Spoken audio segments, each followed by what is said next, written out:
Desain pembelajaran bahasa Indonesia SD, desain pembelajaran bahasa Indonesia SMP, dan desain pembelajaran bahasa Indonesia.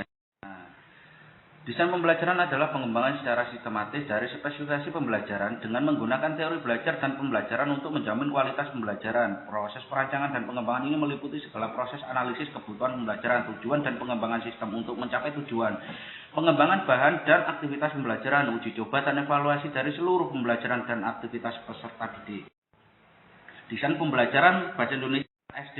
Kurikulum SDMI menggunakan pendekatan pembelajaran tematik integratif mulai dari kelas 1 sampai kelas 6. Pembelajaran tematik integratif merupakan pendekatan pembelajaran yang mengintegrasikan berbagai kompetensi dari berbagai mata pelajaran ke dalam berbagai tema. Pengintegrasian tersebut dilakukan dalam dua hal, yaitu integrasi sikap, keterampilan, dan pengetahuan dalam proses pembelajaran dan integrasi berbagai konsep dasar yang berkaitan. Model desain pembelajaran berbasis tematik integratif di SD.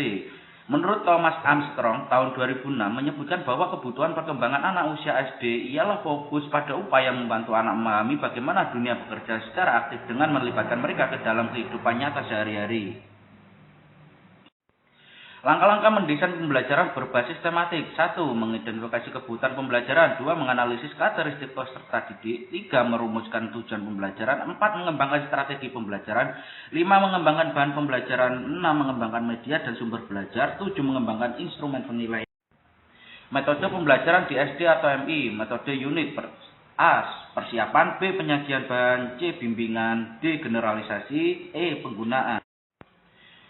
Model pembelajaran di SD atau MI, model pembelajaran membaca, model pembelajaran mendengarkan, dan model pembelajaran menyimak. Desain pembelajaran bahasa Indonesia di SMP. Desain pembelajaran di SMP, desain strategi pembelajaran menurut Sanjaya tahun 2009, halaman 187. Strategi pembelajaran merupakan rencana tindakan termasuk penggunaan metode dan manfaat sumber daya dalam pembelajaran. Strategi disusun untuk mencapai tujuan tertentu, artinya arah dari semua keputusan penyusunan strategi adalah capaian tujuan. Strategi pembelajaran bahasa Indonesia, strategi DERTA, strategi elaborasi, strategi ekola, strategi discovery. Strategi Direct Reading Thinking Activity. Langkah-langkah pembelajarannya adalah sebagai berikut. 1. Memberikan setiap siswa salinan bacaan yang telah dipilih. Siswa mempelajari judul dan gambar pendalaman pertama dan ajukan pertanyaan. Seperti apa yang dipikirkan tentang cerita terkait dengan judul. 2. Ketika pertama kali memperkenalkan di RTA, biasanya siswa dengan strategi untuk menangani dengan kata-kata yang belum dikenal. Mengarahkan siswa membaca dalam hati bagian dari cerita untuk memeriksa prediksi dan mencari makna. 4. Setelah siswa telah membaca sebagian pertama, minta mereka menutup buku. Dorong siswa untuk menyaring ide-ide dan untuk membuat prediksi tentang peristiwa yang akan terjadi kemudian dalam bacaan. Siswa melanjutkan kegiatan membaca bagian lain pada setiap bagian bacaan. Lanjutkan siklus memprediksi, membaca, membuktikan. Strategi elaborasi. Langkah-langkah elaborasi, penyajian kerangka isi pembelajaran dimulai dengan menyajikan kerangka isi yang memuat bagian-bagian penting. Elaborasi, tiap-tiap bagiannya diakhiri dengan rangkuman dan sintesis yang mencakup konstruk-konstruk baru yang baru saja diajarkan.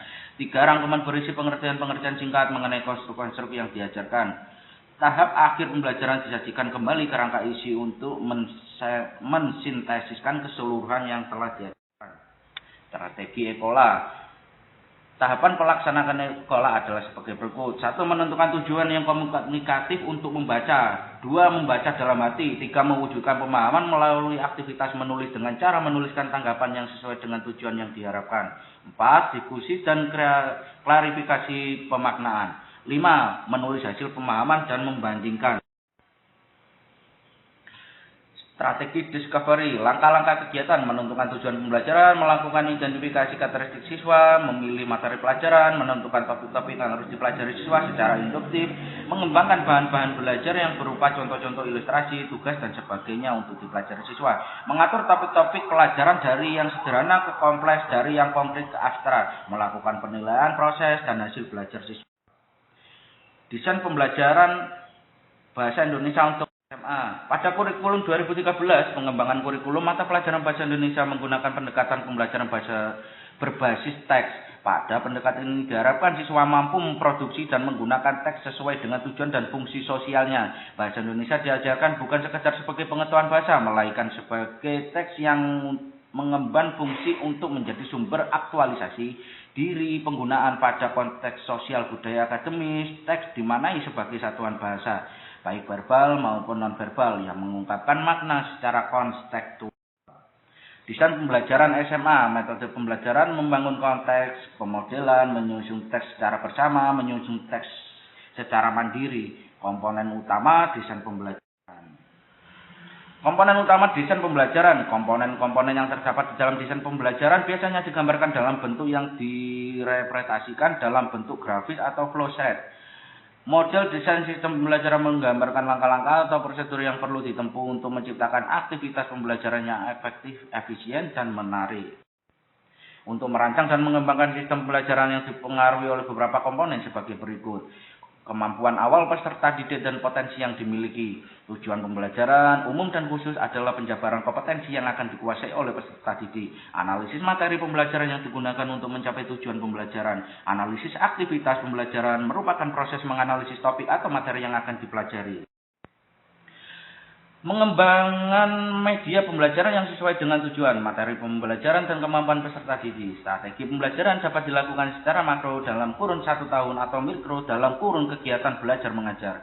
Sumber belajar adalah sumber yang dapat diakses untuk memperoleh materi yang akan dipelajari. Penilaian belajar tentang pengukuran kemampuan atau kompetensi yang dikuasai oleh peserta didik.